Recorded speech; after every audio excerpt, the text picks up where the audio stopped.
Et voilà les enfants, je me suis bien installée pour vous raconter l'histoire de Rabbi Shimon Bar Yochai.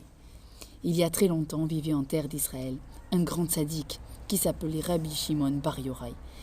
C'était un des auteurs de la Mishnah, vous rendez compte? Il avait un fils, un très grand sadique. Il s'appelait Rabbi Elazar. Ensemble, ils étudiaient la Torah jour et nuit. À cette époque, les méchants romains dominaient le pays. Ils nous interdisaient d'étudier la Torah. Vous vous rendez compte? Il était interdit de faire Shabbat, interdit de faire la Brit Mila, interdit. Il nous interdisait tout. Mais alors, il était interdit de parler d'eux. Les Juifs avaient très peur. Mais Rabbi Shimon Bar Yochai, lui, n'avait pas peur.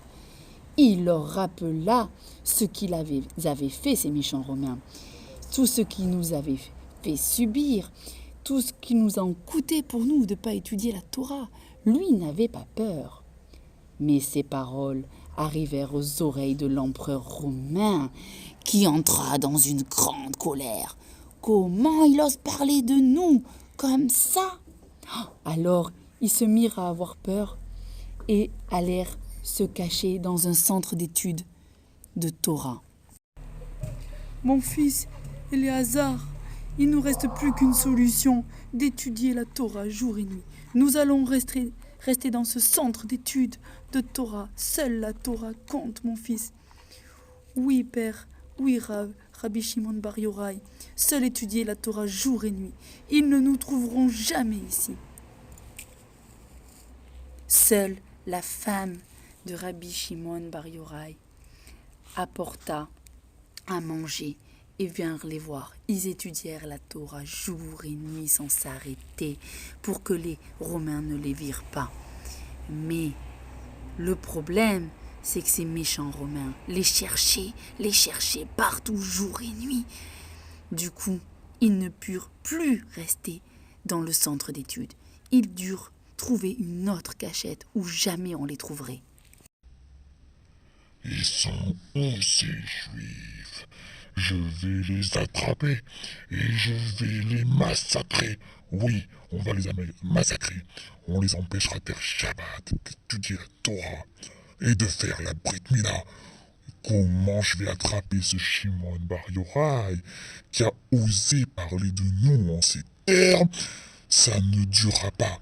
Je vais lui trouver sa cachette. Et alors là, il va me le payer très cher. Viens, on va chercher sa cachette jour et nuit. On va chercher partout. Mais il se trouve où? Où tu te trouves, Shimon Bar Yochai? Où tu te trouves? Alors Rabbi Shimon Bar Yochai et son fils Éléazar étudièrent la Torah jour et nuit dans une grotte, cachée, sans s'arrêter. Mais comment firent-ils pour manger alors? Hachem fit un grand miracle. Un arbre poussa à côté de la grotte, un grand caroubier, où il y avait des fruits dont ils se nourrissaient jour et nuit. Ils ne mangeaient, ils buvaient de l'eau fraîche de la rivière qui coulait à côté de cette grotte. Mais est-ce que vous croyez que Rabbi Shimon Bar Yochai se plaignait? Non, je suis trop content d'étudier la Torah jour et nuit sans m'arrêter, sans personne pour me déranger. Pendant 12 ans, ils étudièrent la Torah dans la grotte avec son fils. Ils ne mettaient les habits que pour prier. C'étaient de grands sadiques. Mais alors comment allaient-ils savoir que c'était fini, que les Romains ne les cherchaient plus? Le prophète Élie s'approcha de la grotte et dit « Qui va avertir Rabbi Shimon Bar Yochai que les Romains ne les cherchent plus ?» Rabbi alors, Shimon Bar Yochai comprit, sorta de la grotte avec son fils. « Je vais voir si c'est fini, si tout est fini dehors. » Mais quand ils sortirent, qu'est-ce qu'ils virent? Des gens qui travaillaient, qui faisaient pas Shabbat. « Mais que se passe-t-il dehors? Les gens ne font pas la Torah. Ça n'est pas possible, Hachem. » Alors ils re-rentrèrent. Hachem lui dit « Re-rentre dans ta grotte. » Ils allaient repartir étudier encore la Torah pendant 1 année. Alors, au bout d'1 année, Rabbi Shimon Bar Yochai décida de sortir, voir qu'est-ce qui s'était passé. Est-ce que les enfants d'Israël observaient les lois de la Torah?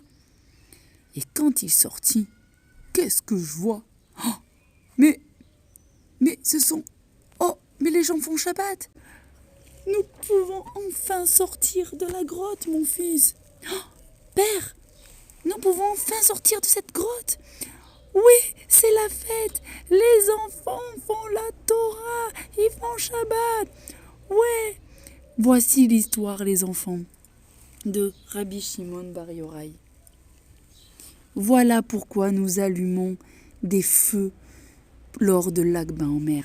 Nous fêtons tout ce que le Rabbi Shimon Bar Yochai a apporté dans ce monde.